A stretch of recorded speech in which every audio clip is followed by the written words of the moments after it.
NGO কর্মীদের চাপে স্বামী আত্মহত্যা করেছে বলে দাবি করেন নিহতের স্ত্রী। এনজিওর মাঠ কর্মীদের বাড়ির উঠানে রেখে ঘরে গিয়ে তার স্বামী গলায় ফাঁস নিয়েছেন বলে দাবি করেন তিনি। খালি একটা কিস্তি বাজছে, হে আমার সময় দেয় না, হে যেই না পারছে হে আমার হেই কইছে, আমার স্বামীর যেই পারছে হেই কইছে, আইয়ে হে আমার স্বামীর আত্মহত্যা করাইছে। মাসে ৫,০০০ টাকা কিস্তিতে এনজিও থেকে ২.৫ লাখ টাকা ঋণ নিয়ে অটোরিকশা কিনেছিলেন সুমন।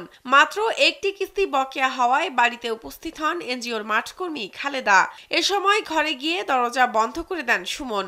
এরপর অনেক ডাকাডাকির পর দরজা খোলেননি তিনি। ঘটনা হয়েছে দুই অফিসার আইয়া বই রয়েছে, কইতে আছে যে ওই সুমন এইখানে আছে, সুমন তুমি বাইরেও আমার লাগে একটু কথা কও, আর নাইলে মানে সব অফিসার আই পড়বে। স্যান্ডেলিনা সো রূপচর্চায় আভিজাত্য।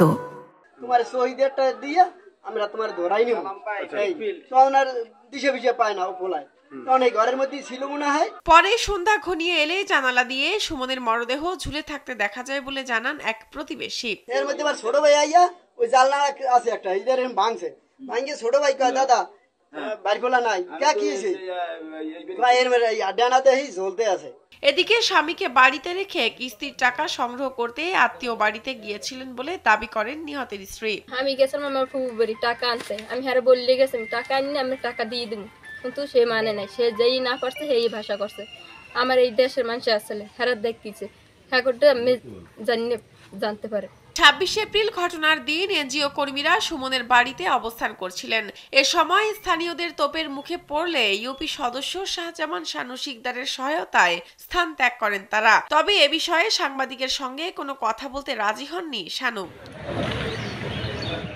এদিকে সুমনের সঙ্গে তাদের কোনো কথা হয়নি বলেও দাবি করেন তারা। এমনকি ঘরের দরজা তালা বন্ধ ছিল বলেও দাবি করেন মাঠকর্মী খালেদা। সুমনের ঘর তালা মারা, সুমনের ওয়াইফও বাড়ি নেই, কেউ বাড়ি নেই, মানে তালা মারা ঘর, যাই দেখি ঘর তালা মারা সামনে।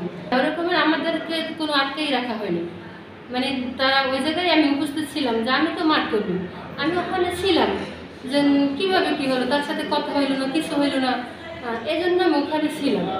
পরে ওই শানু মেম্বার আসছে, এসে আমার বলছে যে যদি আপনি সহেজে এখানে থাকতে চান তাহলে আপনি থাকেন, আর যদি না থাকতে চান তাহলে আপনি চলে যেতে পারেন। নিহত সুমন ফকির বরিশালের বাকেরগঞ্জ উপজেলার ফরিদপুর ইউনিয়নের ৫ নম্বর ওয়ার্ডের মধ্য ভাতশালা গ্রামের মৃত আব্দুল রশিদ ফকিরের ছেলে। আত্মহত্যার খবর পেয়ে ঘটনাস্থল থেকে মরদেহ উদ্ধার করে পুলিশ। এ ঘটনায় একটি অপমৃত্যুর মামলা হয়েছে বলে জানান বাকেরগঞ্জ থানার ভারপ্রাপ্ত কর্মকর্তা মোহাম্মদ শফিকুল ইসলাম। বাকেরগঞ্জ থানার ফরিদপুর ইউনিয়নে এক ব্যক্তি গলায় ফাঁস দিয়ে আত্মহত্যার সংবাদ পাওয়া যায় এবং আত্মহত্যাকারীর পরিবার থানায় সংবাদ দিলে অপমৃত্যু মামলা রুজু হয়। আমরা লাশের সুরতহাল করি, লাশ ময়নাতদন্তের জন্য মর্গে প্রেরণ করা হয়। শাহনাজ পারভীন, কালবেলা।